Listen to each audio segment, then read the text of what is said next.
28 years ago, a fire destroyed the St. Agnes Convent, and 3 nuns vanished without a trace. No bodies, no answers, until now, when a dying woman in Vermont buys 3 one-way train tickets under their names, a journalist named Emily uncovers a truth buried under ashes. The fire wasn't an accident, it was a cover, and the child they tried to hide was her. The child stationed in Ellsworth, Maine, wasn't used to visitors like her. Most of the passengers were locals, ETZs heading south for winter, or summer tourists returning to Boston. But that morning, as a cold coastal fog rolled in over the tracks, an elderly woman in a long, pale gray habit stepped quietly into the station. Her presence turned heads, not for her attire, but for the air she carried. Calm, distant, like she'd walked out of a painting.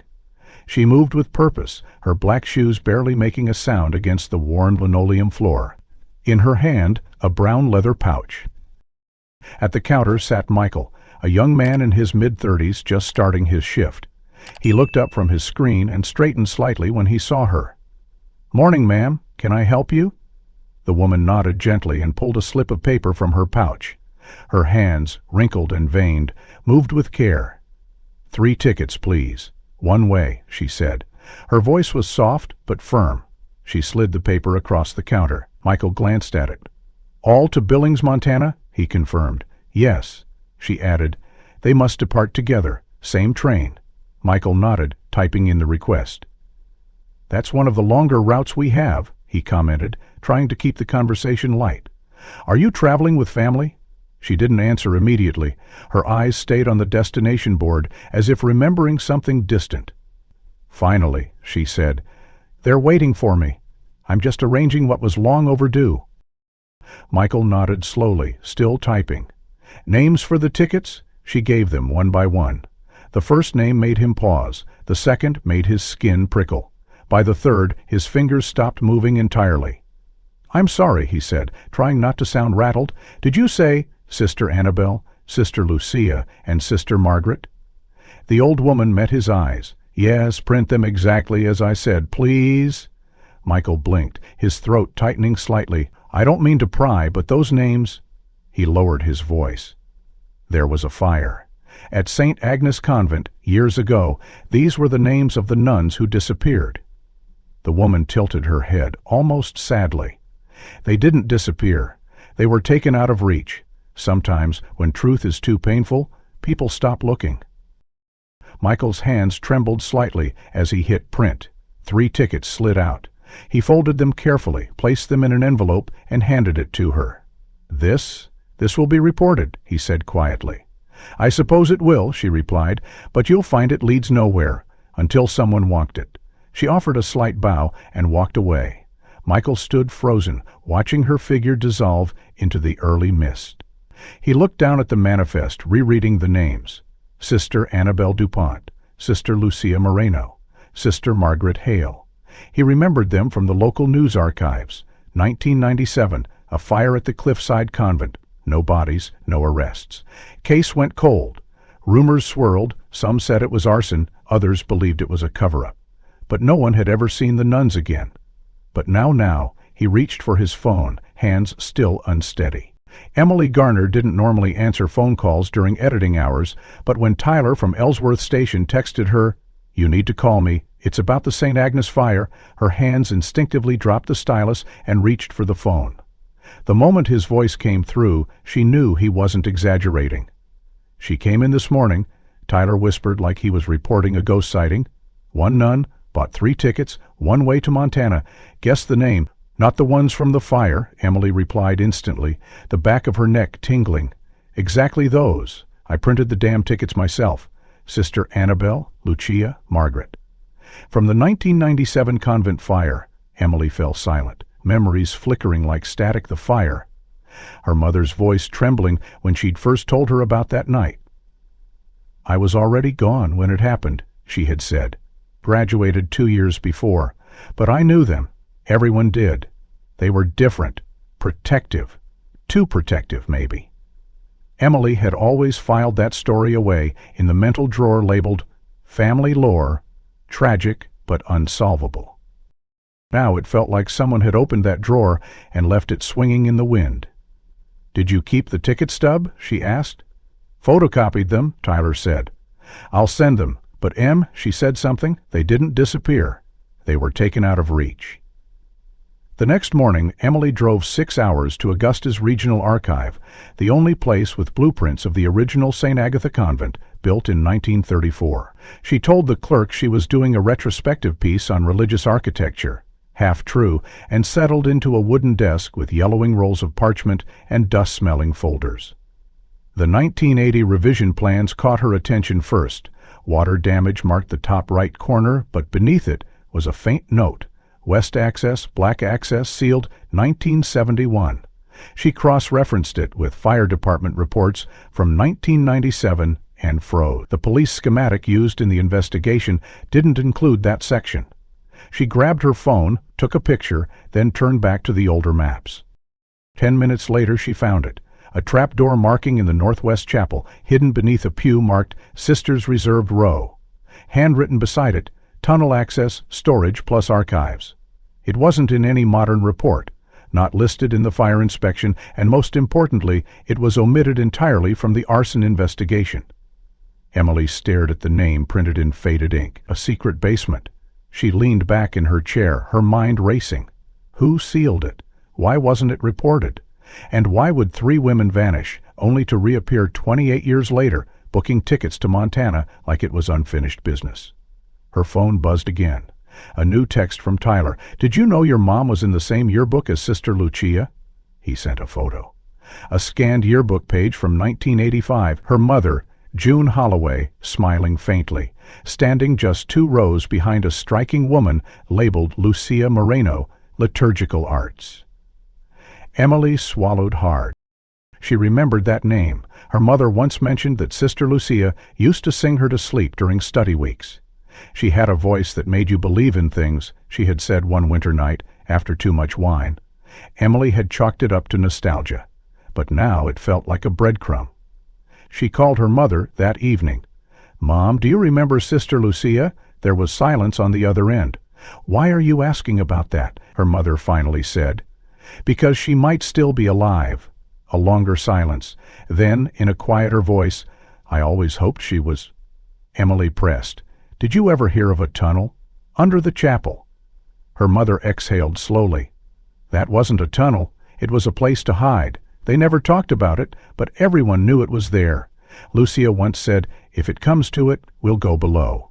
We all thought it was metaphorical. Maybe it wasn't." That night, Emily spread out the photos she had collected, maps, blueprints, yearbook shots, and traced the corridor from chapel to a supposed sub-level exit near the west cemetery wall. If the tunnel was used during the fire, it would explain the absence of remains. It would explain the vanishing, but not why they resurfaced now.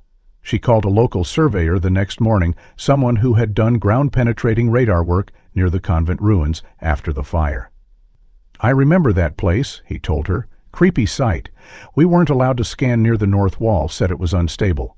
But we picked up some anomalies near the old chapel. Hollow ground, deep but narrow." She asked him to send the scans. When they arrived, she layered them over the map and her stomach turned. The tunnel was real. It curved under the chapel, stretched to the fence line, and ended at what used to be the convent's orchard shed. The shed was bulldozed after the fire. No one ever searched it. Her next step was clear. She needed to go to the ruins, find the entry point, and most of all, figure out who these women were hiding from. Emily's boots sank slightly into the overgrown moss as she stepped onto the cracked stones of what used to be the west wing of St. Agnes Convent. The orchard shed was gone, just as the surveyor had said, but its foundation remained, now cloaked in wild blackberry vines and brittle branches that crunched beneath her step. The ruins of the chapel stood in the distance, quiet and hollowed, windows shattered long ago by both fire and time. But it was the northern wall that drew her. Beneath a rusted iron hook, half buried in stone, she noticed something odd, a square of dirt that gave way too easily when prodded. Emily crouched down and began clearing it away. Beneath inches of soil and debris, she found a wooden hatch, blackened but intact. With effort, she pried it open. The smell hit first, not rot, but something older, dust, stone, leather, and wax. She clicked on her flashlight and descended into the dark, her heart thudding loud in her chest. The tunnel was narrow and arched, supported by beams still surprisingly solid. After 30 feet, it opened into a small stone chamber. Shelves lined the walls, most empty save for cobwebs and water damage, but in the far corner, tucked behind a rusted oil lamp, was a small wooden chest. The lid groaned as she opened it. Inside were 3 bound objects, books wrapped tightly in sheepskin. She reached in and lifted the top one, her fingers trembling slightly. The leather was cracked but untouched by flame. Her breath caught. She carefully opened it. Inside, in precise handwriting, was the name: Sir Annabel DuPont, 1996. The second, Sarah Lucia Marino, 1996. The third bore no name, only a symbol, 3 interlocking circles. Emily flipped through the first journal. Pages detailed routine entries, prayers, lessons, moments with students. But in the margins, things darkened. Mentions of growing tension with the Mother Superior. Strange visitors. Nighttime meetings in the chapel. Then, on a page marked March 3, 1997, Sister Annabel wrote, "Lucia says we have to prepare the lower room. Margaret agrees. If what we suspect is true, the girl is not safe here. Not from them." Emily's hand froze. She turned the page. They want her. Not for salvation, for silence, for leverage, for something we can't name. The writing turned frantic. "The fire will be our veil. We'll go beneath. Stay until it's safe. Or until it's no longer ours to protect." She reached for the second journal. Sister Lucia's hand was softer, more lyrical, but no less haunted. "I saw her again last night," she wrote.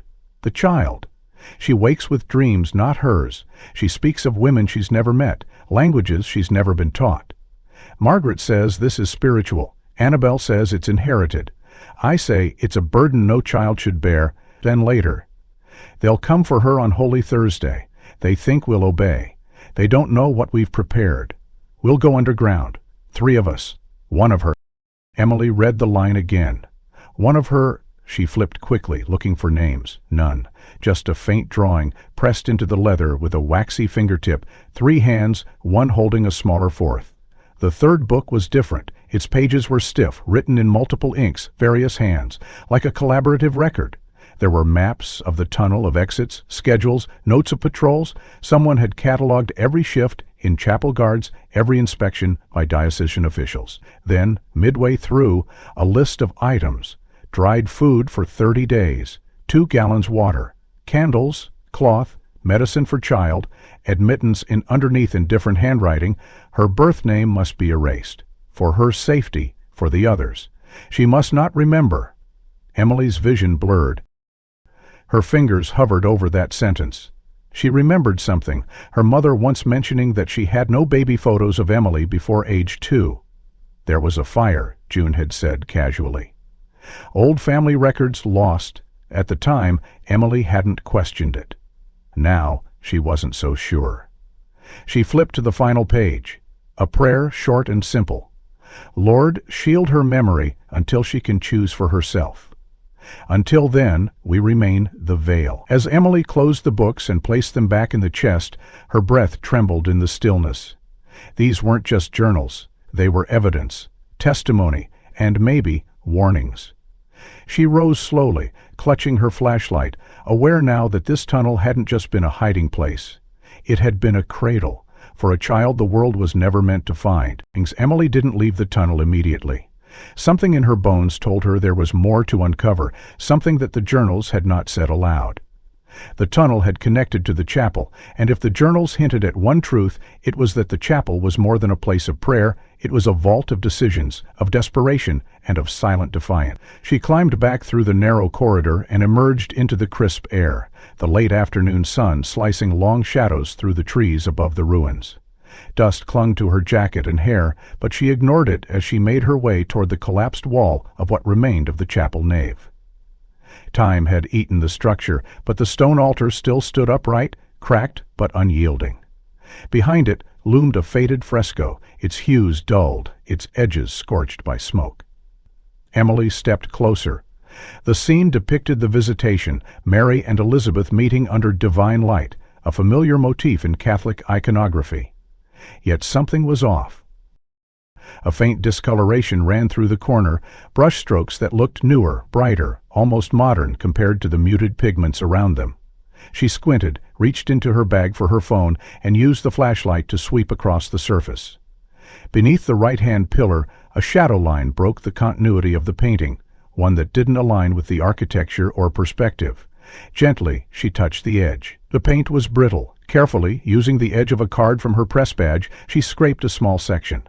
A thin layer flaked off. Underneath, another color, skin tone, fabric, the hem of a garment. She kept going, revealing a faint outline, a woman's hand, then another.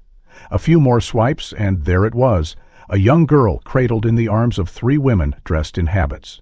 Her heart began to pound. The figures were soft, serene, not saintly, but maternal.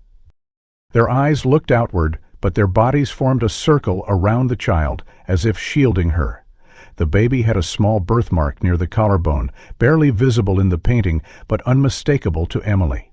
She froze. She had that mark. Her mother used to call it a little comma from God, an innocent blemish she'd grown up with, never questioning it. Emily stepped back, mouth dry. She pulled out her phone, searching through old scanned photos from her early years who existed, and none before age 2, as she already suspected. But one, a low-resolution image scanned from a family photo album, showed her at perhaps 18 months, swaddled in a blanket, a soft grayish mole visible just under her neck. She opened the image, side by side with the photo she just took of the painting. The shape matched, the curve, the position. Her breath caught. That's me in the painting. She sat down slowly on a broken pew, the realization rolling over her like cold water. The journals had warned of a child being hidden. The tunnel had stored supplies, the names were erased, the escape was planned, and now this. A mural hidden under layers of intentional brushwork that immortalized 3 nuns, holding a child not from Scripture, but from their own time, their own struggle. Why would they paint this? Why hide it later? Emily's mind raced. The fresco must have been altered after the fire, maybe even before it, depending on who had access to the chapel in those final weeks. It wasn't uncommon for old churches to cover religious art with more acceptable themes when scrutiny increased. But this wasn't censorship, it was concealment. Someone didn't want the image to be seen because someone knew exactly who the child was. She stood again and turned to inspect the rest of the chapel. Much of the ceiling had caved in, but the eastern transept wall held another painting, untouched, dim, and cracked, but possibly original. She studied the artist's signature in the corner, Elma 1996. Her heart dropped. Lucia Moreno. She remembered the journal entry, I paint her only once, as a promise. Emily turned to the original fresco again. The baby in the arms of the sisters had been painted by one of them, preserved under ash and soot, then hidden under a layer of rewritten scripture. She photographed everything, documenting the angles, the brushwork, the exposed layers. Her hands shook, not with fear, but with a growing certainty. This story wasn't about the fire anymore. It wasn't about loss or even scandal. It was about her. She had been protected by them, painted by them, and then buried in plain sight under years of silence. She checked the time. The sun was nearly gone. The wind picked up, brushing dry leaves across the floor like whispers. She packed her gear and turned to leave, but as she stepped back through the threshold, her phone buzzed with a message. It was from Tyler. You're not going to believe this. A woman just came in to collect 3 old train stubs, said she was picking up memories, gave your name, said she knew you'd be here. She barely remembered the drive back. Emily's fingers gripped the steering wheel, but her mind churned with the image of that painting, the softness in the way the women held the child, the deliberate way one figure, Lucia perhaps, tilted her head as if blessing the baby with something deeper than prayer. Her own reflection in the rearview mirror seemed like that child's ghost, grown up without knowing. By the time she pulled into the driveway of her childhood home in Bangor, the sun had already sunk low, staining the sky a bruised red. Her mother's silhouette appeared in the front window, almost as if she'd been waiting.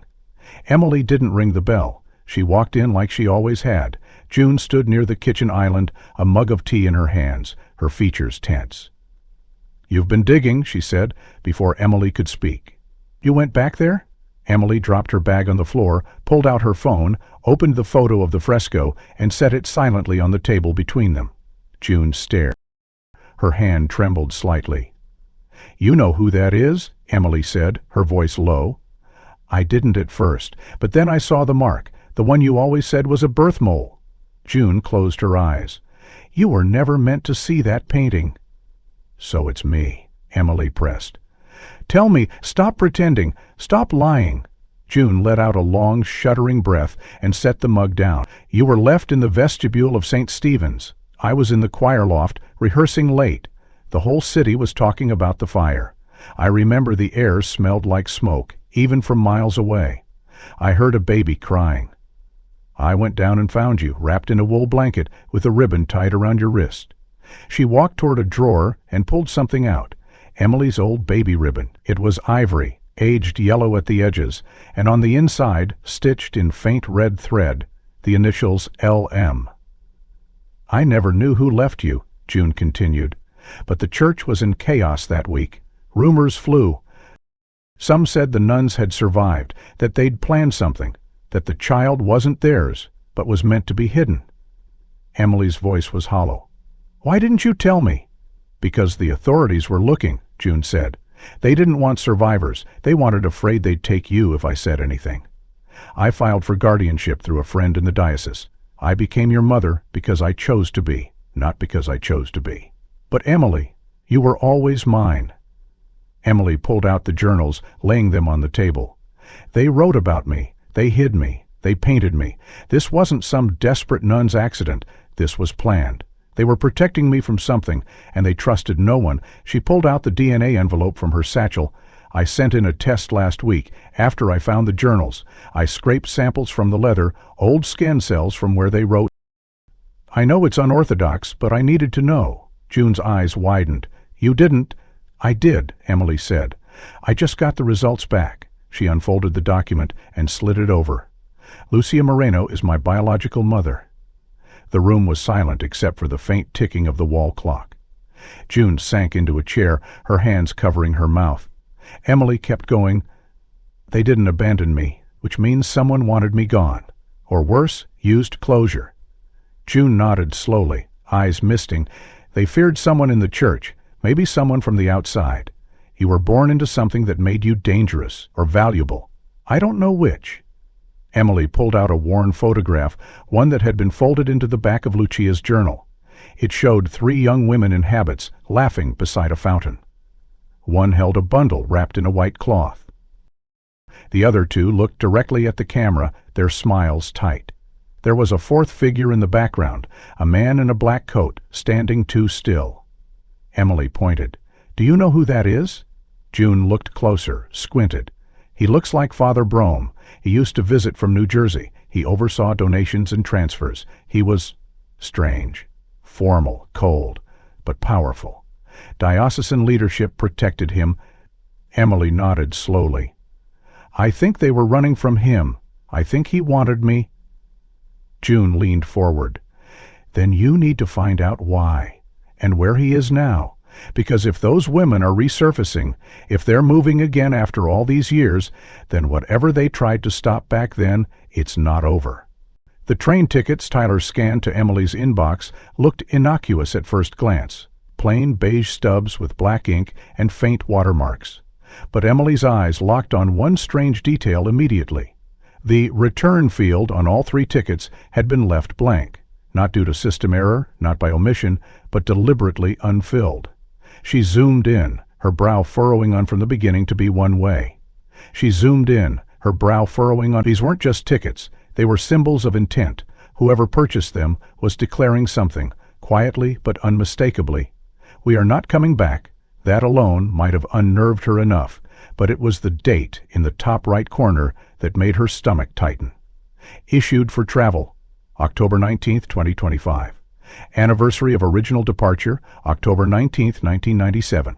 28 years. Exactly. Not a week off. Not even a day. The same date the fire consumed St. Agnes Convent. The same night, 3 women vanished, a baby disappeared, and a secret was buried beneath ash and stained glass. Emily printed the tickets, laying them beside the old journals on her desk. Her fingers hovered over the embossed ink. The ticket numbers had been manually typed, and the issuing station, Ellsworth, Maine, the same place they had departed from all those years ago. As she compared the old train routes archived online, she realized something else. The specific train line to Billings, Montana, Route 17, Blue Ridge North, had been discontinued 2 decades ago due to lack of use. It had only recently been revived as part of a heritage restoration line with limited schedules. It had resumed service on October 1st, and somehow Sister Meredith had booked 3 seats on it. Emily called Tyler again. When she bought those tickets, she asked, did she say anything about why? Tyler sounded uneasy. She didn't say much, but when I handed her the envelope, she paused. She said, the train we missed is finally coming through again. This time we will board it. Then she smiled. Not kindly, more like peace after a storm. Emily stared at the tickets again. No return trip, no second chance. This wasn't a journey, it was a ritual, a completion. She pulled out the journal belonging to Lucia and flipped back to one of the pages she had previously skipped. It was dated 3 weeks before the fire. We've agreed, if the signs align, we'll return to the place from where it began. Our thread must end where it was first tied. Emily ran her finger along the margin, where a different hand, likely Sister Margaret's, had written, this is not escape, this is re-entry. She leaned back, the weight of everything pressing on her chest. The fire had never been the end, it had been an interruption. Their disappearance wasn't a vanishing, it was a delay, a detour meant to protect, to obscure until it was time to finish whatever journey had started. But what could that journey be? What unfinished chapter compelled them to return after nearly 3 decades, silently, precisely, and with no promise of coming back? She opened her laptop and traced the current route of the Heritage Line. The final stop in Montana was near the edge of the Bitterroot Range, not far from an abandoned Catholic retreat center called Red Hollow Sanctuary, decommissioned in 2001, long forgotten by even diocesan's records. She ran a search in Lucia's journal. The name popped up 3 times. Red Hollow is too far, too remote, but she says it has the safety of snow and silence. Meredith insists the final choice belongs there. Another line, if they seek us again, we'll not run this time, we'll walk back to where it fractured. Emily's mind reeled. If they were returning, it was to Red Hollow. And if they were returning now, it meant the danger, whatever had driven them into hiding, was either gone or coming back. The date wasn't coincidence. It was ceremony, and she had been left behind once. She wouldn't let it happen again. She printed the route, circled the final stop, and began making preparations to follow them. Not to confront, not to accuse, but to understand. Somewhere on that train ride, answers awaited. Answers to who had tried to erase her, why a convent had burned for a child, and what it meant that the 3 women had chosen now, of all times, to reappear on the anniversary of their disappearances, bearing tickets with no return. The journey to the diocesan records office in Portland took less than 3 hours, but to Emily it felt like a return to something ancient, not just bureaucratic. With every mile, the weight of the journals, the painting, and the unspoken messages left on a train ticket bore down heavier on her shoulders. She had unearthed secrets, yes, but the silence around them screamed louder than any fire alarm ever could. There was only one name left from Lucia's journal she hadn't traced, Father Elias Marin. In an entry dated 2 days before the fire, Lucia had written, Elias knows. He doesn't agree, but he fears them too. If anyone will help us disappear, it's him. That line had stayed in the back of Emily's mind. Most assumed Father Marin had died years ago, but an obituary search yielded nothing, only an old address affiliated with a convalescent home for returned clergy outside Bangermath. She arrived unannounced. The home was quiet, with rows of modest rooms and a chapel facing the bay. The nurse at the desk looked surprised. Father Marin doesn't get many visitors. He's lucid, though, talks a lot about unfinished masses and the women who vanished. You related?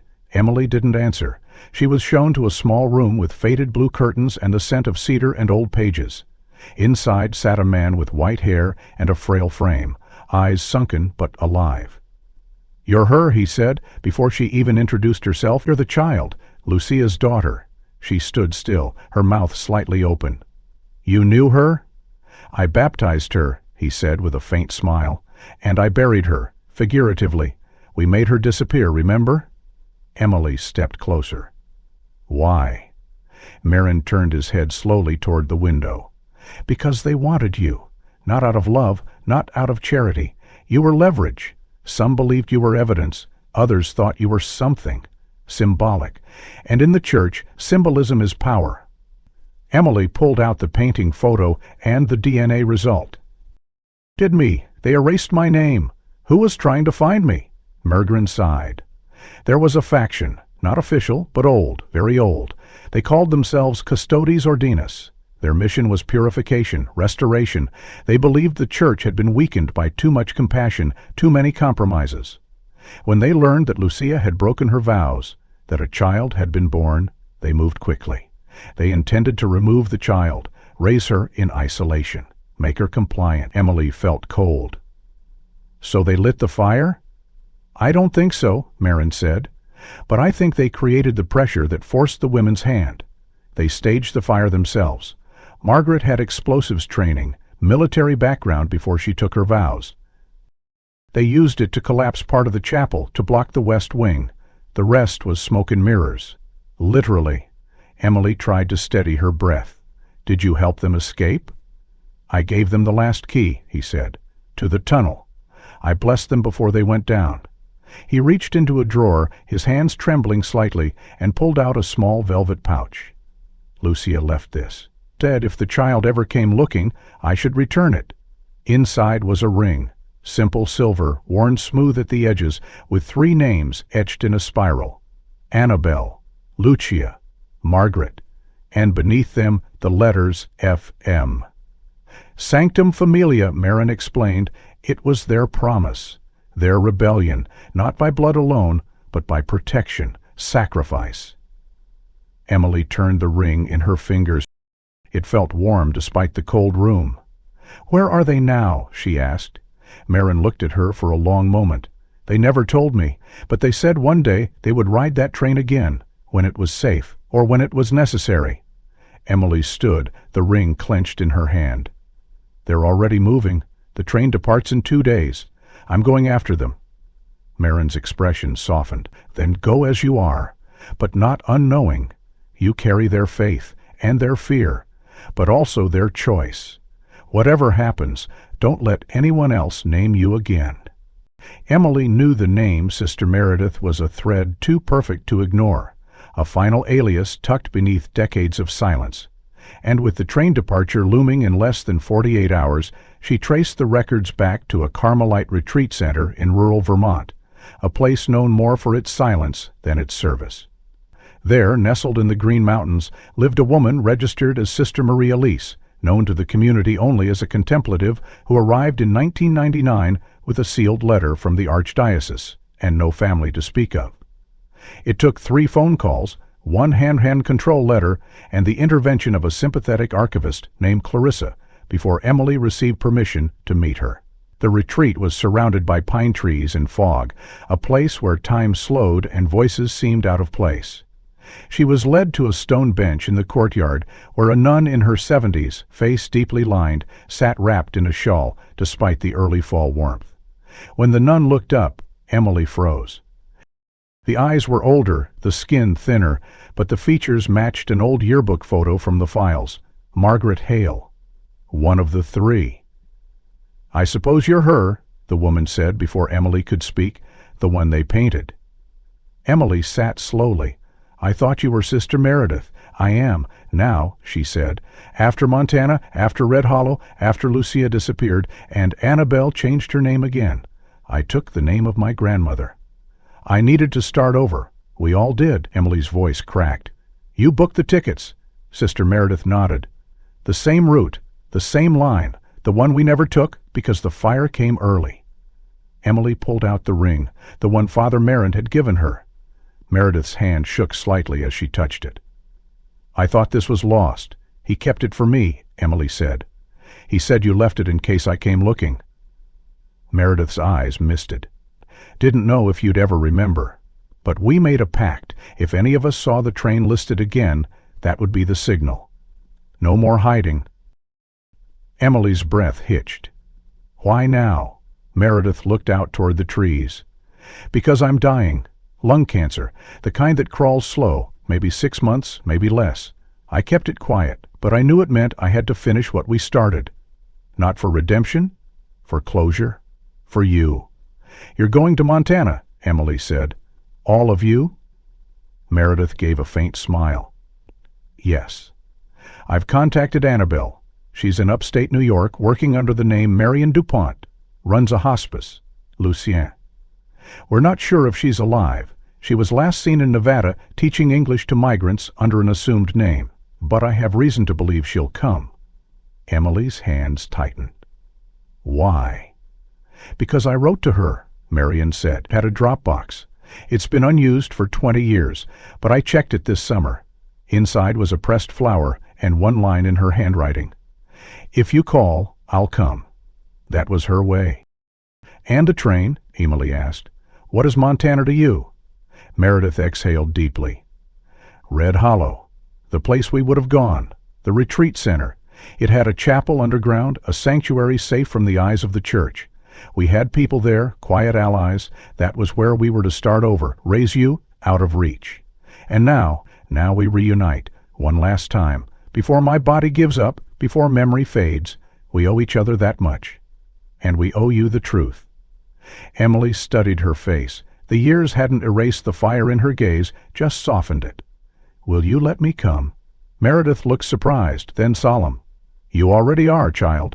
You were never outside this story. You were its reason. The train pulled into the tiny station nestled between pines and snow-dusted ridges, the sharp metallic screech of wheels on track piercing the mountain stillness. Emily stood just beyond the ticket counter, her heart hammering with a rhythm far older than the sounds around her. The air smelled of cedar, iron, and a memory she hadn't lived but somehow recognized. She wasn't alone. 2 unmarked sedans sat quietly at the far end of the gravel lot, engine off, windows darkened. Through the reflection of a vending machine's glass, she spotted the glint of a badge pinned inside a jacket. The authorities were watching. But they hadn't moved. She suspected they wouldn't, not unless given cause. There were no warrants, no crimes formally on record, just questions that had sat too long without answers. And 3 women walking into view. They arrived separately, but with purpose. The first was Sister Meredith, Margaret, moving slowly, supported by a cane, her shawl wrapped tightly against the cold. The second, Marion DuPont, once Sister Annabelle, wore plain clothes, her hair cut short, eyes hidden behind tinted lenses. But Emily saw it immediately in her posture, the careful watchfulness of someone used to waiting. The third came moments later, stepping from the final car of the train like a breath exhaled after years of holding. Lucia Moreno, older now, her once-back curls streaked silver, her gait slightly stiff, but her presence, like a storm cloud about to break, filled the platform.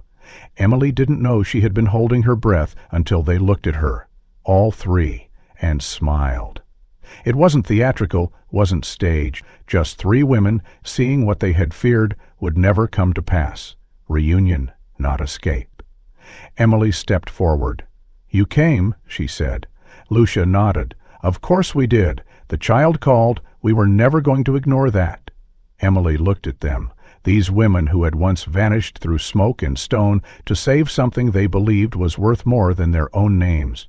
And now here they were, under the open sky, no disguise left, no more alias. They're watching, Emily said, nodding toward the sedans. Annabelle gave a tired smile. They watched before. They never knew what they were seeing. Meredith stepped closer and took Emily's hand. We don't have much time, but we didn't come just to look back. We came to return something. She motioned to Lucia, who reached into her coat and pulled out a thick envelope, weathered but sealed with wax. She handed it to Emily. We were going to burn this, but I couldn't. I kept it in a tin box under my bed all these years. Maybe I knew you'd find us one day. Inside, a birth certificate. The paper was official, faded only slightly, stamped with a red seal from a Montana county office. Her name was written in ink that had bled faintly at the edges, Emily Maria Lucia. Date of birth, September 3, 1997. Place of birth, St. Agnes Shelter, Bitterroot Region, Montana. The document was signed by a midwife whose name she didn't recognize, but next to it, in softer handwriting, 3 witness signatures. A. DuPont, M. Hale, L. Marino. Emily's hands shook. Lucia nodded. At Red Hollow. That's where we took you after the first attempt failed. The fire was never meant to be your beginning. It was a distraction. You were born safely, quietly, while everyone thought we had perished. Annabelle stepped forward. We never got to file the certificate properly. The system we trusted, we no longer could. So we kept it because one day we hoped you'd want to know who you were, not just who raised you. Emily looked from one face to the next. And who am I? Meredith smiled faintly. You are the child of sanctuary, not just of one womb, but of 3 oafs. You carry all of us? At that, one of the sedan doors opened. A plainclothes officer stepped out, speaking softly into a radio. But he didn't approach. He just stood, arms folded, waiting. Emily turned to the women. What happens now? Annabelle answered. Now we complete the circle. We go to Red Hollow. One last time. With you? Emily titled the piece, The Fire That Saved a Child, a quiet contradiction that editors debated for hours before reluctantly agreeing it carried the emotional gravity she needed. It wasn't just an article. It was an unveiling of 28 years of orchestrated silence. The exposé spanned 5 parts, each recounting with reverent precision the steps taken by 3 women to protect a child from a system more interested in control than care.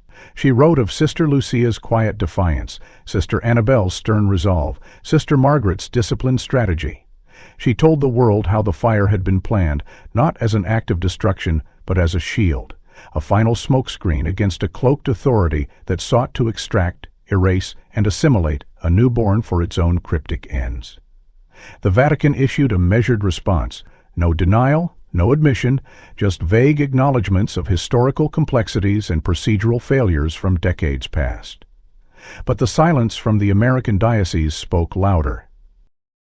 Behind closed doors, names were whispered again, old files were reclassified, and a quiet investigation reopened under the guise of pastoral healing. Emily never expected justice in the traditional sense. The women had long chosen exile over litigation. Their survival had always been about principle, not publicity. But now, finally, the story had breath. 6 months later, the book was published, Sanctum Familia, The Hidden Vow. On its cover, a black and white photo of the ruined chapel at St. Agnes stood quietly beneath the title.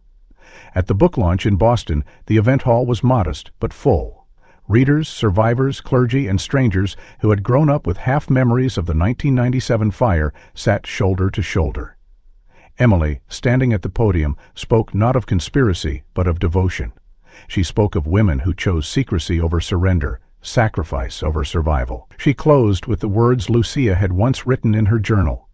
We are not saints. We are shadows made of purpose. The applause was polite, respectful, but it was what happened next that undid her. As the crowd queued for signatures, a woman stepped forward, no older than 25, with dark eyes and hair pinned back in a simple braid. She didn't speak at first. She just handed Emily a sealed envelope. I think this belongs to you, she said softly. Emily opened it with curiosity. Inside was a photograph, aged but preserved in lamination. 3 women, young and radiant in their habits, stood under a sycamore tree. One held a baby wrapped in a floral shawl. The child's face was unmistakably hers. The birthmark below the collarbone, the upward tilt of the brow, even the curve of the fingers. All Emily. The 3 nuns were Lucia, Margaret, and Annabelle, arms linked, eyes turned inward toward the baby, as if framing not just a child, but a sacred promise. Emily looked up, stunned. Where did you get this? The woman smiled gently. It was found inside a floorboard at Red Hollow. My mother worked on the restoration team. She said the wall behind the altar made a strange echo when tapped. When they opened it, they found a small tin wrapped in waxed linen, this photo, and a note. Emily felt something crack quietly inside her, something that had long sat tight behind her ribs. She reached for the woman's hand. "Thank you." The woman hesitated. "They meant it, you know, everything. You were never hidden out of shame, only out of love." Emily nodded. "Now I do." That night, back in her apartment, Emily placed the photo beside the ring, the journals, and the birth certificate. She no longer needed the evidence for herself, but for others, someday, who might wonder why 3 women disappeared to protect one. She opened her laptop and began typing again. Not a report, not a story for print, but a letter. A message to whoever had followed her journey silently, waiting for a name to surface, a face to match the file. It read simply, "She was never lost. You just couldn't see through the smoke." And then she hit save, leaned back, and finally let the silence in the room feel like peace. If this story pulled you in, make sure to like and subscribe for more real-life expresses like this. What part shocked you the most? And where in the world are you watching from? Drop your thoughts in the comments. I'm reading every one.